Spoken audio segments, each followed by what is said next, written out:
Yaakov Shabbat, and we're on 10a1, and so we're talking about davening. It says Rav Yirmiyah Havayatev Kamed of Rav Zera. Rav Yirmiyah was sitting before Rav Zera, Veheve Aske B'Shmaitata, and they were involved in halachic discussion. So Nega Shaloye, it was becoming late to daven. I'm guessing. It just doesn't even tell us what is late to daven. I'm guessing it must be mincha. It says late. It could be shachris too, but the odds are it's talking about mincha. So what happens? V'kai v'havikai misarhev Rabbi Yirmiyah, and Rabbi Yirmiyah hastened to stand up. Kreya le Rav Zera. So Rav Zera replied the following verse to him: Meser azna mishmor Torah. One who removes his ear from listening to Torah, to gam tefillah, so his prayer is also loathsome. So that's from Proverbs, and Rav Zera is interpreting the verse as follows: one who turns his ear from listening to Torah even for the sake of his prayer is considered loathsome. Rav Zera's rebuke applies only to someone like Rav Yirmiyah, whose sole occupation is the study of Torah. The Gemara below states that such scholars do not interrupt their studies even for prayer. Everyone else, however, is required to interrupt their study in order to avoid missing the time for prayer. So this may, it's a great header for those who don't want to daven. But the concept it's an interesting concept. What is the highest level of serving Hashem? Is it learning or is it davening?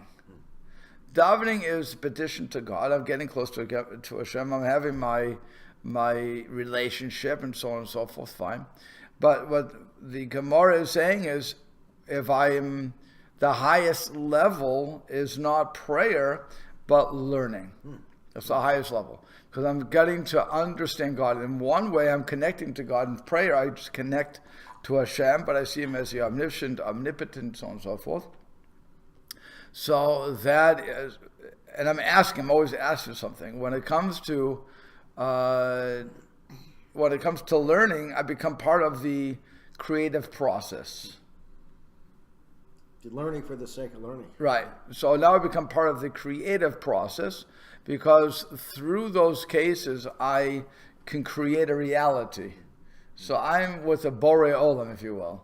That's really the concept. That's a much higher level than prayer. At the same time, if that is my profession, if I'm like Rav Yirmiyah, who's constantly learning Torah, that's what they're bringing down here. So at that point, I should not break my learning in order to daven. Even if I'm going to miss davening, I'm going to miss davening, because I'm on a higher level of the connection to God. But for the rest of us, of course, the Rabbi Zera is saying, and apparently he's even talking about himself, then we have to stop. I'm sorry. Rabbi Zera goes, I don't know what he would think about himself, but he was saying about Rabbi Yirmiyah. But for the rest of us, clearly we'd have to stop and we'd have to daven as we do. Is anybody really considered in that category today? No. I don't think so. No. We are in such a low status today that it's not even funny. Even though we do have such great people today, they would not put themselves in that category, is what I'm asking. No. I don't think they would. I mean, others might put them in that category, but I think they would. Say, I'm touched, I'm flattered, but no. Yeah. Again, you're looking at what the Gemara is saying. When the Gemaras are talking about themselves, they're not even talking. Rav Zera didn't say it about himself. Mm-hmm. He said it about Rav Yirmiyah, and that's so. I don't know. I'm not sure if he held that about himself, but it seems that the rabbis never would be so arrogant as to put themselves into those categories. And that's something else too. I mean, Rabbi Yirmiyah didn't know the verse in Proverbs? He didn't know it. Ah. The answer is he did not apply it to himself. The same way as you or I would never apply these things to ourselves because we're not so arrogant, right? And if somebody starts applying all these things to themselves, well, I'm not chayiv to do this. I'm above this. No, now you're arrogant. So you don't want to do that. So I think that's where you have a lot of these situations where people. Where people see these Gemaras and then they want to say, oh, so therefore I shouldn't break from my learning because learning is more important. And the answer is no, it's not for you. Which is why our scroll brings it down that it's only the different Meforshim, but to say it's only talking about them, not talking about us. We are. How many times has he ruled? But he says that everyone else is required to interrupt. He's ruling for us. He's ruling Jewish law. Okay. So now let's go on. So Rav Ami, Rav Asi, that's what you have, right? Rav Ami and Rav Asi were sitting between the pillars, yes? Yeah. Okay. So Rav Ami, Rav Asi have a yatvei v'garse beinei amudei. They were sitting between the pillars of the study hall, which so Rashi explains these pillars supported the upper chambers of the study hall. Perhaps they chose to study between the pillars because this location afforded them some privacy. In this way, they fulfilled both the requirement to learn in a study hall and also the requirement to learn in a secluded area. That's what your day is suggesting. Okay. So v'chol shata v'shata, and each and every hour, have tavche evra dedasha v'amre. They would bang on the bolt of the door and say, "Iika deitle dina le'el v'lete." If there's someone who has a case to be tried, let him enter and come before us. So it says in the Gemara Sanhedrin states that Rav Ami and Rav Asi were known as the judges of Eretz Yisrael. It seems from here that trying a case of law is more worthwhile than even studying Torah. The proof case, in other words. An actual case. The proof is that they interrupted their studies not only to try cases brought to them, which is obligatory, but even to seek out cases. So here we're seeing another level. Once again, the Gemara is making a value judgment here. The tefillah is of a lower level of connecting to Hashem than studying halacha, than studying Gemara. Judging cases is a higher level than learning Torah. So obviously, judging a case will take preference. It seems to be called the Chomer over prayer. But like I said, what we're seeing here is levels. Madrigot. Can't think of the word I'm looking for. But levels of importance of what we're doing. Okay. So now, Rav Chisda, that's your next one, Rav Chisda? Rav Chisda and Rav Ava, they were sitting in judgment the entire day. They felt weak because they had not eaten. Why didn't they eat? They thought it was because, Rashi explains, they thought it was wrong to take a break from their judging, as implied from the verse. Moshe sat to judge the people from morning until evening. So they said, we can't break for lunch. Okay, so they felt weak. Tanale Rav Chia Barav, Tanalahu Rav Chia Barav Midifte. So Rav Chia Barav Midifte taught them the following Braita. Following Braita says, V'amod ha'am almost v'yamina boka v'yarav. So the Torah says Moshe sat to judge the people, and the people stood by Moshe from morning until the evening. Is it possible for you to consider Can you think that Moshe sat and judged the entire day? I mean, it's not possible for a person to judge the whole day. That's Torato, Matayim Nase. If so, when would his Torah be done? What would his Torah teaching be done? In other words, if he's learning, if he's judging everybody the same for every day, for the whole entire day. So once you're giving the shiurim, once you're teaching Torah to people, you understand the question? Okay. So if that's the case, Lamar Lacha. So rather, what the verse is really teaching you is Kol Shadayan Din, Kol Shadayan Shadan Din Emet.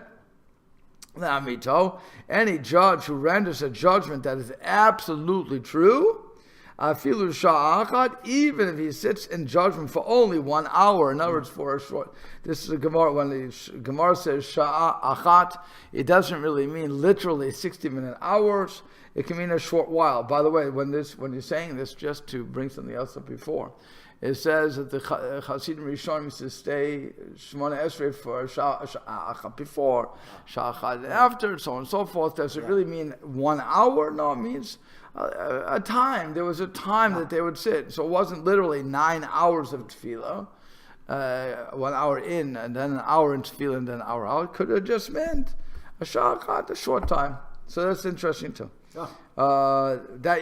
That's you have to come to Shabbos. You have to finish brachot. You have to remember that Gemara, and then you have to come to Shabbos, and you come all the way to Daf Yud, and you get that information. So anyway, anybody who's doing that, so even if he stays for a short while, Mala Lav Katuv Ki'ilu Nasa Shituf Lakadosh Baruch Hu Maseh B'Reshit. Again, it's considered by the Torah as if the man became a partner with Hashem in the act of creation. That's what happens when you sit to judge a case and you do a lamito to the truth, so it's true. You're not trying to, as you brought up in the Rainmaker, where the guy was trying to corrupt justice. Yeah. I want to judge it truthfully. So if I'm judging truthfully, even if I spend a short time, it's an easy case, as it were. I listen, I judge it as if I became a partner with Hashem. How do I know that? Because it says, people stood by Moshe from the morning until the evening. It's written over there. And it was evening and it was morning one day. Okay, so he explains. That's the whole thing. So he explains like this. That Moshe was, the question was, again, if Moshe was judging the case the whole day, so how could he teach? Well, the question is, why are you asking a question about his teaching? So Moshe was charged with teaching the Torah to the people, because that's what his job. That's what we call it, Moshe Rabbeinu. We don't call him Moshe Shofteinu, Moshe our judge. We call him Moshe Rabbeinu, Moshe our teacher. So if he's going to be charged with teaching us Torah, and he's judging, well, I mean, we always expect our rabbis to be Superman, and there's no question about that. If you look to any rabbinic search, you go on the rabbinic search, and you look for the requirements basically are asking for Mashiach, because they're asking for a person who is a Talmud Chacham, and he's a Talmud Chacham with a nice long beard, and he's under 30. Because he has to be young, because he has to be with the youth. But he also has to be somebody good for the elderly population. I can tell you as a young rabbi, when I was a young rabbi, a long, long time ago, when I first had my job in, Moncton would have been my first job, but even a little bit, my first pulpit job, but even a little before that, when I used to go into these places, the people, I wasn't married, so the marrieds didn't want to come in to discuss their marital problems, because what did I have to offer them? I'm not married. The ones who, and more so, all the most of the children, even though I was teaching at that point and had been teaching, they still didn't come to me for advice of how to bring up children, because who am I? I didn't have my own children. And then the elderly What are they going to talk to me about? They have nothing to talk to me either. The youth, I was too old for the youth because I was already a rabbi, and so they didn't need that. So it's a very interesting thing. But once I got married, so another group of started talking to me, namely the marriage. When I had my children and now teenagers, so now I get a whole different discussion going on. And day, God willing, when I have a grandchildren, that will be a decision. That will be a sector of this populace that will talk to me about their issues. The point is that you can't, the rabbi that, again, if you look at rabbinic descriptions, no one person fits the bill, unless it's Mashiach. So that's what they're asking here. They're saying Moshe is basically, he's teaching, but he has to judge the whole day. So you can't. It doesn't work like that. Okay. So then that was their question. So they said literally then he said the person who judges truthfully. So he says literally one who judges a true judgment to its truth. The double expression can be explained as follows. If witnesses are suspected of lying, a judge may not rely on their testimony without subjecting them to a thorough cross-examination. Only after the quote-unquote truth of the testimony has been established may the true judgment be rendered. Then he says, fine, so we become partners with God. How so? God created the world, and it says, Bereshit bara Elokim. It is from the earth, right? In the beginning, Elokim created the heavens and earth. What do we always say about the word Elokim? That is justice, right? It's only till when we're repeating the story that it says Bereshit bara Elokim, Hashem Elokim, Hashem who is Elokim, right? Well, then we have a combination. Rashi says, why does it say Bereshit bara Elokim? Because originally God created the world with strict justice. So that's what we're coming to right now. And it says, God created the world with the intention that it would endure, but the wicked who steal and plunder cause it to be destroyed. This is evident from the generation of the flood, whose fate was sealed because of the thievery that was among them. There were three things that they were doing. They were doing idolatry, illicit sexual relationships, and idol worship, and stealing. So Hashem said, for idolatry, I can forgive them. That we can see things. Well, when it comes to sexual relations, the Yetzer Hara. When it comes to thievery, and for those two things, you can argue that you need a Torah. When it comes to stealing from you, that you don't need a Torah for that. That's common sense. You have something, and it's yours. I have no right to take it. It's just the way we are.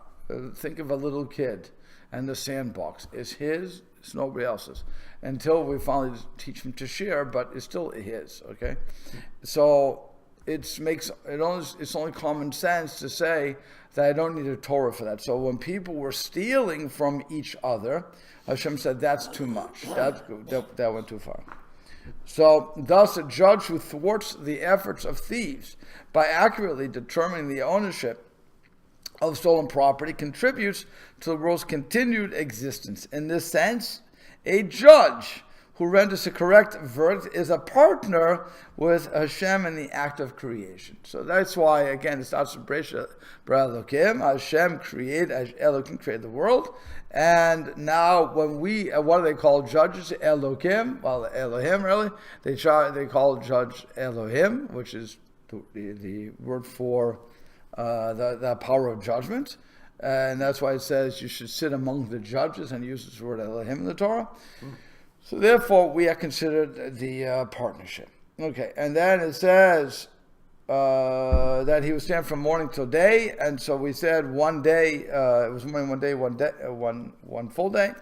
So the words morning and evening that appear in our verse also appear in the passage about the act of creation. He explains. This indicates a connection between the two topics. Rav Chia quoted this Braita to Rav Chisda, and Rava Bar Huna because he wanted to demonstrate their error in assuming that the judge should not stop judging the entire day. The Braita teaches that the part of the day is sufficient. When the verse states Moshe sat to judge the people from morning till evening, it does not actually mean that Moshe sat in judgment the entire day. Rather, it serves to compare judging to the creation. Okay, so that's what it wants to. One other thing he says is alternatively, Rashi explains that Rav Ami and Rav Asi were distressed that since they had been busy judging, they had not studied Torah that day. Rav Chia consoled them by citing the Braita, which indicates how greatly God values the work of the judge. Rashi rejects this interpretation because the word chalish la'abehu signifies physical weakness rather than mental distress. Okay, fine. So now, do you have until when do the judges sit in judgment? Yes? Okay. So, ad matai yoshvim badin, until when do judges sit in judgment? So, Amar Rav Shesha said, ad zaman su'uda, until the time for the main meal of the day, which is the 6th hour of the day, which is the time when Torah scholars take their main meal. Which hour? The 6th hour. You talking about noon? Yeah. Yep. So Amrav Chama, Ma'ikra, what is the verse that reflects this point? In other words, what's the pasuk? You're telling me they should eat by noon? So Dichtiv, it's written in Ecclesiastes and Koheles, Ilach Eretz Shemalkech Na'ar Sarayech Baboke Yochel. Woe to you, O land, whose king acts as an adolescent, and whose ministers dine in the morning. Ashrecha eretz shemalkech ben chorim v'sarayich beit yochelu b'gvoro lo v'shti. And happy are you, O land, whose king is a man of dignity, and whose ministers dine at the proper time in strength and not in drunkenness. So he says, he explains, judges are called kings, and the morning lasts the first 4 hours of the day, for that is the time when the morning Talmud may be offered. That's why that's when we finish davening Shemona Esrei, that's the 4th hour. Yeah. Okay. The verse thus refers to judges who eat before the end of the 4th hour of the day as fools. This is a time of day when ordinary people eat, as said below. That is the 6th hour. And okay, fine. And so the Gemara concludes and says in this part, "Bigvor shel Torah lo b'shtia shel yain." That is, they fortify themselves with the strength of Torah and not with the drinking of wine. So you have the next one. It says Tana Rabbanan. I'm guessing you have all of these things. Shah Rishona Ma Chaludim, right? So the first hour of the day is the time for the meal of the Ludim. You have that? Yeah. Okay. And who were the Ludim?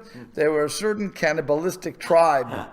Being exceedingly gluttonous, they would eat their main meal at the first opportunity. He's calling them gladiators in here. Gladiators. Okay. Interesting. I wonder, so who's saying? He's saying Lydians, Lydians. Okay, so because Rashi is saying there was a nation called Kleinish, something like that, and they eat man. He gets his English from someplace, doesn't sound it. Okay, so I'm not sure. Yeah, so it's interesting. I'm not sure. Like I said, the problem is it's the Hebrew. For all those who are listening to me and saying the rabbi can't read Hebrew, it's written with Hebrew letters, but it's not a Hebrew word. And it's so I think it's Kanlinash. I'm not sure, but he's saying cannibals. So because they eat man. Interesting. So I don't know. Yeah, this just says ravenously hungry. Right. Okay. So they eat anything, in other words. Right. Right. So the first hour of the day with the mealtime, Shania Machalistim. The second hour is the time of the meal of thieves. So what's that? Thieves remain awake the entire night and sleep during the first hour of the day. Like the ludim, thieves tend to be gluttonous. Consequently, they eat their main meal in the first hour after waking, which is the second hour of the day. Shalishit, the third hour of the day, ma'achal yurshin, the meal of those who inherit great wealth. So why are they waking up so late? Since they own a fortune that was not gained through their own efforts, they are unconcerned about earning a livelihood. Free from eating such pursuits, they eat at an earlier. Free from such pursuits, they eat at an earlier hour than others. You know, it's interesting because if you think about the way we are brought up, we eat early in the morning because we have to go to work. So and depending on, I'll even go further. For those who have to be at work, let's say 8 o'clock, okay, if they would eat breakfast after minyan, they would be late. Yeah. So now they have to eat breakfast before minyan, or go to minyan, leave minyan early, and then eat on the way to work, or either leave early and go eat on the way to work. But bottom line, they're eating on the way to work because they can't go home to eat breakfast. It's over. Yeah. Or if they want to have a leisurely breakfast, semi-leisurely, they're going to eat before minyan. So, and that creates its own sort of problems because you shouldn't feed yourself before you're talking to God, and so on and so forth. So you have that whole bunch of thing, a whole bunch of efforts. But the point is that this is reversed on us. Because normally we would eat before going to work. Here we're seeing that people did not eat before. It was seen as an insult to do that. And it's only cannibals who eat in the first hour, thieves in the second hour, the rich people who never had a working day of life, they go for the third hour. Revi'it, finally by the fourth hour, Malcha Ba'alim. That's the mealtime for the meal of laborers. I'm not sure why they're eating so late in the day. So I see that it's striking. So maybe the field workers, they want to get out there at the very crack of dawn. Right. It's like when we should start davening, because when the first crack of dawn, start doing the first work possible. When it's still cool out there, I think it's summertime. Okay. And then after they get the first 3 hours worth of work done, then they come in and take a break. That's the way I'm seeing this. Okay. Well, possibly. Yeah. Chamishit ma'achal kol adam, and finally the fifth hour is the meal of all other people. In other words, that's already, so that's after by the fifth hour, it's right before the 6th hour. That's the hardest to understand. I don't get it. For all the other, the work laborers have to go. So I guess it would follow what you're saying. Now, again, the other thing we have to consider here is we are used to eating 3 meals a day. They were eating 2 meals a day. Okay. Right? So they're eating 2 meals a day. It becomes like a late brunch, in other words. Right. And so what they're doing is they're doing their work. I guess they're doing their learning. Yeah. They davened. But they missed a whole day of work. I don't know what they're saying every other man of all people. So I'm not sure why the workers... I'm not sure why the workers are eating so late. I'll be quite honest. I hear what you're saying. I hear what you're saying, but it would make more sense to eat in the morning to get strength to go out. To get strength in the morning to go out to do work. It is. I think it is only modern, relatively modern times. 3 meals a day seems to be. That's definitely. Because that's why we have the mitzvah for 3 meals on Shabbos. So obviously it wasn't done every day. Right. It's 2 meals a day. Yeah. So, like I said, that would be the interesting thing as to why, why this brighter is saying either way that it's going to be interrupted because the Gemara interjection says, "Any is it so?" Rav Papa said, "Revered Zaman Seud L'Chol Adam." The 4th hour is the time for the meal of everybody else, not the workers, not just the workers. Ella, rather, the brighter say, "Revered Ma'achal Kol Adam." The 4th hour is the meal of all the people. Chamisha Ma'achal Polim. So now the workers even have to eat later. the workers eat the 5th hour of the day. But the last ones to eat apparently are the Torah scholars. They get the 6th hour of the day. Eating from then on is like throwing a stone into a bag. Why? It says the analogy is to a bag of wine into which a stone is thrown. Although the bag appears to contain more wine, in fact, the amount of wine has not changed. Likewise, eating after the 6th hour only seems to be beneficial, whereas it actually is of no benefit. However, it is not harmful either. Alternatively, it is even harmful. Okay, so fine. You shouldn't eat after the 6th hour. That's the point. Boy. This is stated only in the case where one did not eat anything in the morning. Doesn't it? Says ta'im, which is taste really. But in the case of someone who did eat something in the morning, late ban, there is no problem. Apparently, the Gemara and Baba Kama and Baba Messiah lists many benefits of eating some bread in the morning. Even if one does eat a small breakfast in the morning, it still is preferable to eat a full meal not later than the 6th hour. So now we have to become European about this. And so the lunchtime meal was their big meal. That was their biggest meal. The breakfast and the supper would be a very small meal, if I remember correctly. I need Europeans to weigh in on this one, but it's if I remember saying correctly, that it was the afternoon meal, which was you would take the time and you would have a decent meal. Apparently, the morning they have an oatmeal. Although again, it's the exact opposite for Americans. The American breakfast in the old days was the flapjacks and the eggs and all the meats they would serve. That was a typical bacon, blah blah blah. It would be a big breakfast.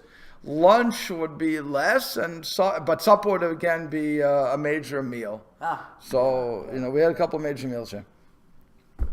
But it's who knows. So that's what I'm thinking is going on here. They had a little bit of a breakfast. This would be their main meal. So that's why the worker would be at 12 o'clock because this is lunch hour. And that's why the other guys would be eating the ludim. The cannibals would be eating whatever they want, so they're eating people anyway. And then the thieves, it's interesting, the thieves are eating after the cannibals. It's interesting. They're escaping, making their way back to right. So, it's very interesting. Okay, so we'll have to stop there. Okay.